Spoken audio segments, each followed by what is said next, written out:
This is Nixon. Oh, here he goes! My goodness! They may not like the cold, He's taking it the distance!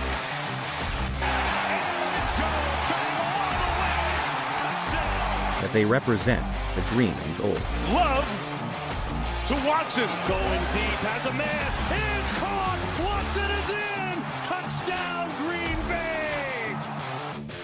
Welcome to the West Coast Cheeseheads podcast.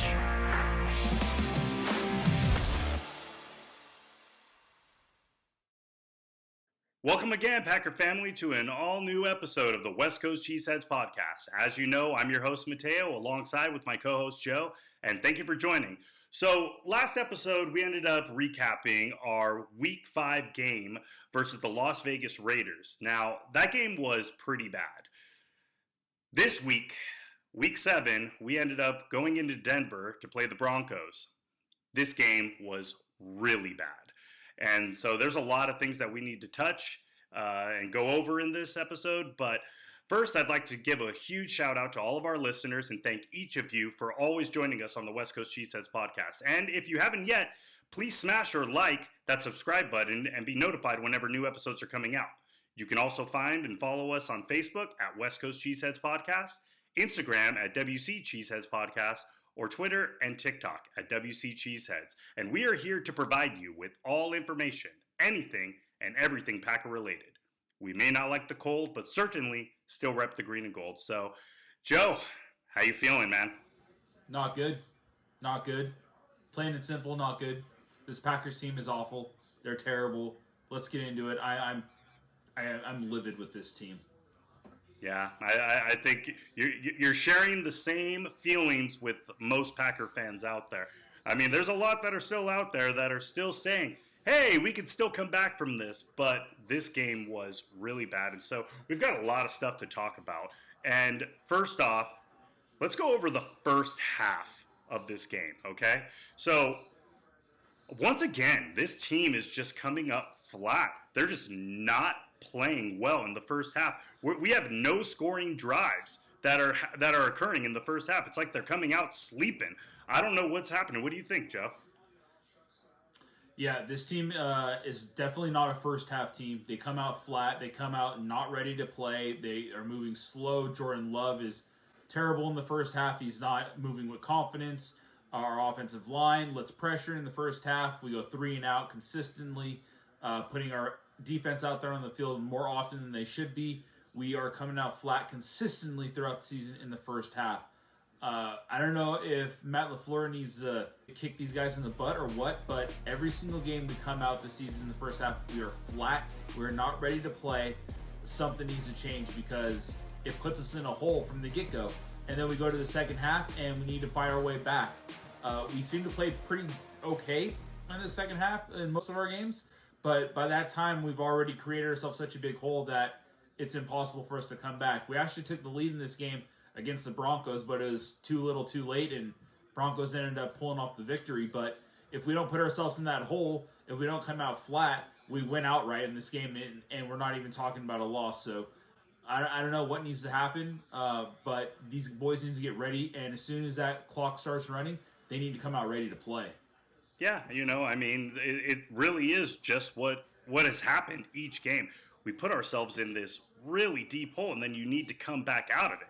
And we look pretty good when it comes to the second half of the game, but yeah, we just really need to put up points. I mean, to put up 17 points and to lose this game by only 2 points, okay? We lost to a team by under 20 points, okay? A 1-5 Denver Broncos team who's now jumped up to 2-5 because we couldn't get more than 20 points. And we put up points in that first half. This game could have been a win. I mean, I know everybody is really calling for Anders Carlson because he missed that field goal, and we could have ended up winning this game 20-19. But let me let all you listeners understand something, okay? I was first and foremost, when this season started, I was concerned about Anders Carlson, okay? Because he was missing a lot of easy kicks in preseason, and it was really making me miss our longtime vet, Mason Crosby, But since the season has started, Anders Carlson has not missed one field goal, not one. Okay, and he's been able to put up some points on the board for us, which is what we need in those times when the offense can't finish it off. So, another point that I need to bring up is the fact that we were so close to a 1-5 team just goes to show that this is a really bad team. This is a really bad team. Yeah, I hate the fact that Anders Carlson is getting so much slack for this loss. Like you had mentioned, he's been perfect for us this entire season. And since our offense is so bad right now, since we can't seem to generate any type of points these days, everything outside of the offense, bad defense, bad plays on defense, missed kicks by our kickers, everything is magnified to such a high level right now because the slightest mistakes are going to put us even farther back. And if we can't score any points, it just creates a bigger hole for us. So I feel really bad for Carlson, but it's all this offense. This offense is not getting the job done. I pulled up the box scores for every game we have this season. In the last 4 games, guess how many first half points we've scored in the last 4 games? How many? 6. 6 total points in the last 4 games. 6 first half points in the last 4 games we've scored. That's only 2 field goals. Not a touchdown. We've had 2 field goals in the first half of the last 4 games. No, God! No, God, please, no! No! We cannot keep, if we plan to win any games this season, which we'll get into later in this episode because we're going to question that as well, but if we plan to win any games this season going forward, we can't come out flat like this. We have to come out ready to play. We need to come out making passes, opening up holes for our running backs. We are flat right now. We were flat in the first half. Yeah. Okay, well, now we're going to bring up the big subject. Here we go, Jordan Love. So, yeah, once again, this just wasn't a great game for Jordan Love.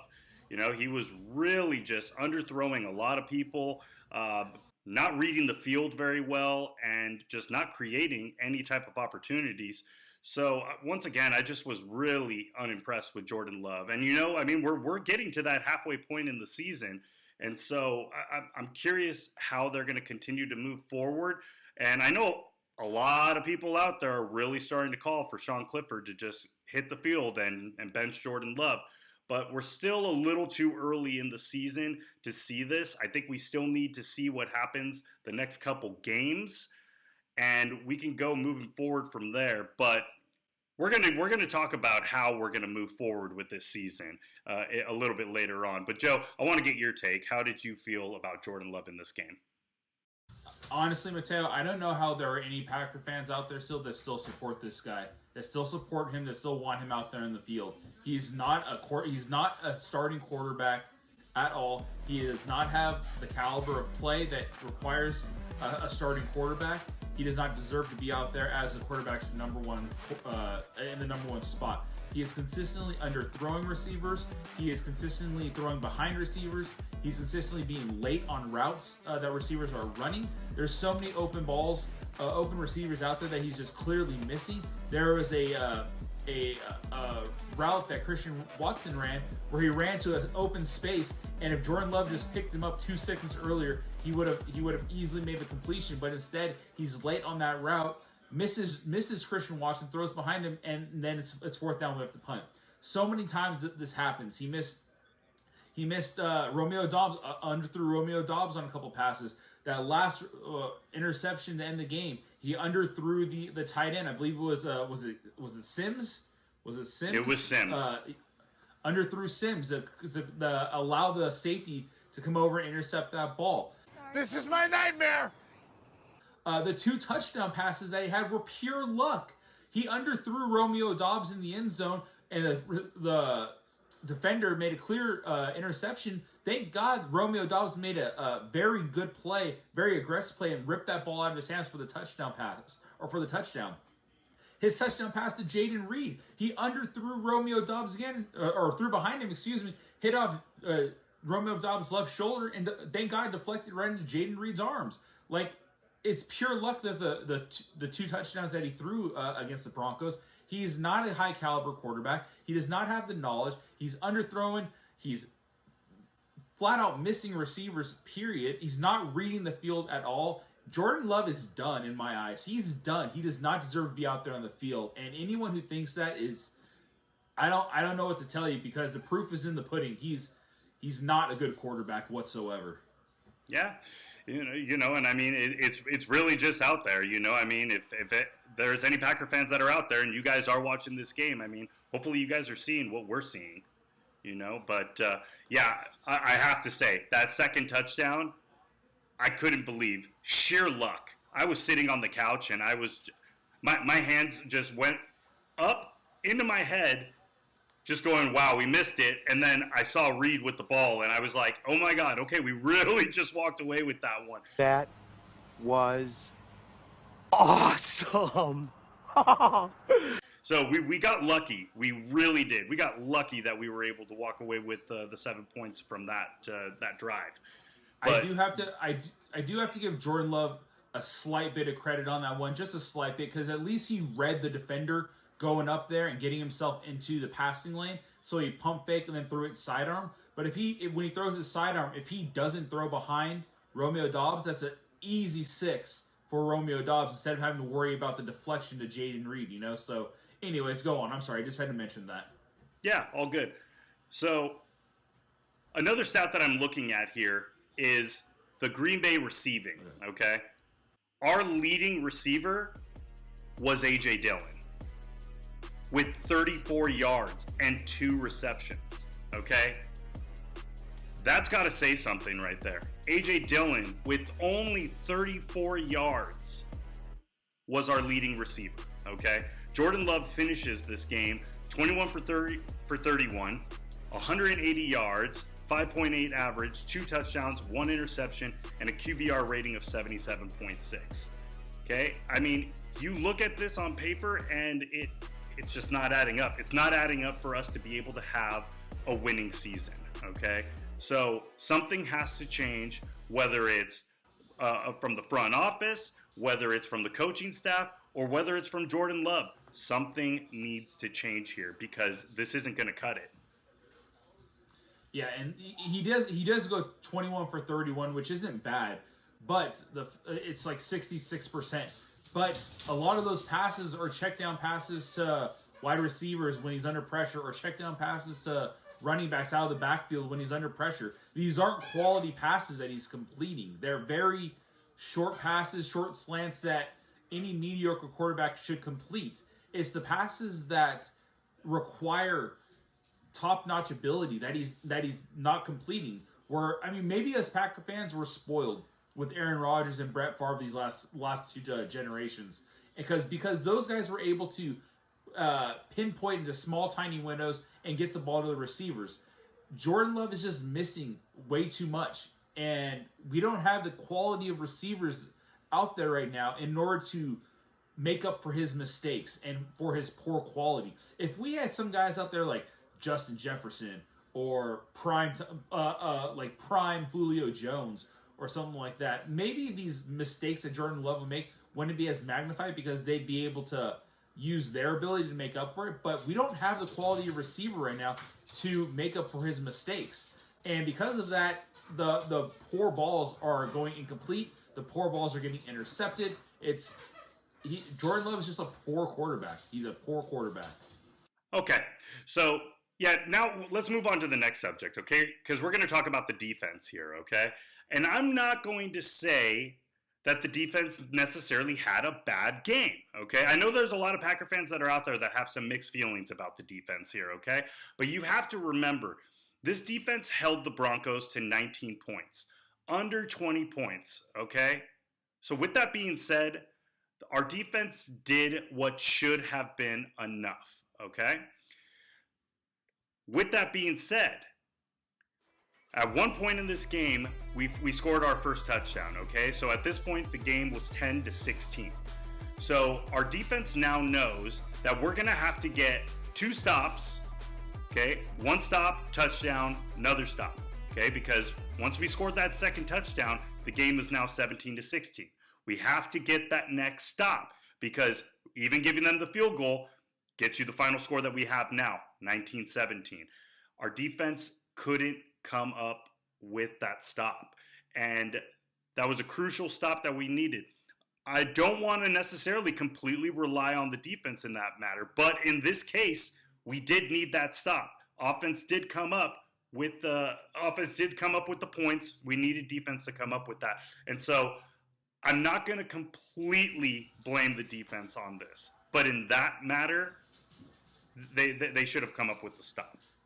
Sure. I mean, yeah, during crunch time, when you need a stop or when you need a big play, you expect or you hope that our defense or one of offense players can make a play. Unfortunately, the defense didn't make the play. Unfortunately, guys like Anders Carlson missed a kick.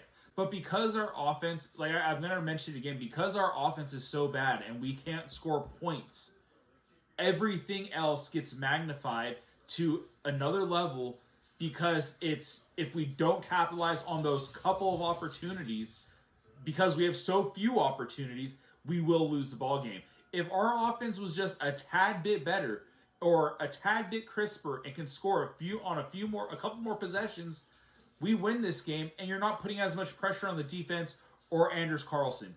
I understand that the defense needs to make the stop in that moment, but we shouldn't even have been in that moment in the first place. Yeah, and you make a really good point there, okay? Because our defense should be doing enough. And I'm looking at the time of possession in this game, and the Packers had the upper hand in the time of possession, okay? We had the ball for 31 minutes and 37 seconds. Broncos had the ball for 28 minutes and 23 seconds. So, yeah, our defense played excellent. We did enough. It should have been enough, and our offense does need to step up in those moments. But yeah, I have to lead off with it. Our defense knows what needs to take place. And, offensively, they need to do their job. Defensively, they need to do their job. Offense isn't doing their job. In that moment, defense, you're going to have to do this if you guys want to walk away with a W. I can't put it on the defense, because not only did, like I said, we're going to go back to the whole picture here. They held the Broncos to a score of 19 points while having guys like Jair Alexander out of the game, while having Eric Stokes' first game back, while having Savage playing while being hurt. Like, these guys aren't even fully healthy, and they're still keeping NFL teams to low scores in order to give the offensive opportunity. The Denver Broncos, over the last 4 weeks, have had the worst defense in the league, and they held us to 17 points. That speaks volumes right there. How do you only score 17 points against the worst defense in the entire league? Can't happen. Yeah, and you know what? Again, 19 points. They held them to 19 points, and you make a really good point. I mean, we did have a lot of injuries on this defense, and we still held them to under 20 points. So, yeah, I don't want to put full blame on the defense for this one, okay? Offense needs to figure this stuff out, and we need to come away with some more points. We can't completely rely on the defense for this one. I do agree with you when it comes to that. So, all right, now this is the topic that we need to really start to take in consideration here. The Packers' season is now at 2-4. We just lost to the Raiders, who this week just lost to the Chicago Bears. We lost to the Broncos, who arguably could have been the worst team in this league. Does this now make us the worst team in the league? Okay? I mean, you put all of it into perspective. We're not playing good football right now, okay? And so, with all of that being said, next week we're going to Minnesota. Okay? I mean, what do we think is going to end up happening there, okay? Minnesota is playing pretty great from the last I was looking at this Monday night game against the San Francisco 49ers. Do we really need to start talking about tanking this season and seeing what we can grab in next year's draft? I'm looking at the standings right now. I mean, it's early in the season. It's week 7.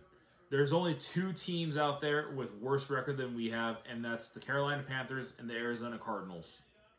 We've been playing terrible. And if we're not able to score against teams like the Raiders and the Broncos, we're not going to be able to score against teams like the Rams. We're not going to be able to score against teams like Detroit, Kansas City, Tampa Bay, Chargers. We're not going to be able to score against any of these teams. We have a tough schedule. We have a very tough schedule.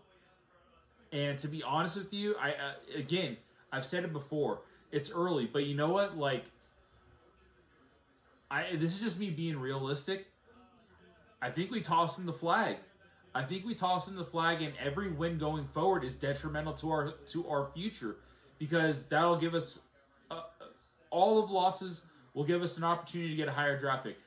There's a premier quarterback out there in football right now that's going to be the number 1 overall draft pick, regardless of who has it, and that's Caleb Williams. Yeah, and I know a lot of people are looking at Caleb, and Caleb is a great quarterback and something that maybe is what we need, because right now Jordan Love's really not proving to us that he could be a starting quarterback. No, Papa didn't take no mess. Now, a lot of people are throwing out there that at this point in the season, Aaron Rodgers' first 6 games, the Packers were 3-3. Okay? There's other people that are out there. Peyton Manning, he didn't have a good first season.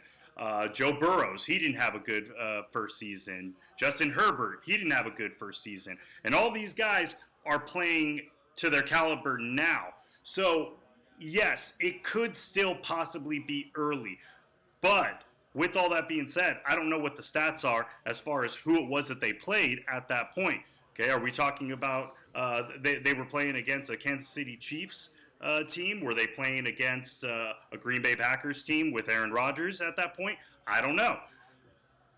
We just lost to the Denver Broncos and we lost to the Las Vegas Raiders, okay? So we need to take that into consideration when we think about the future moving forward.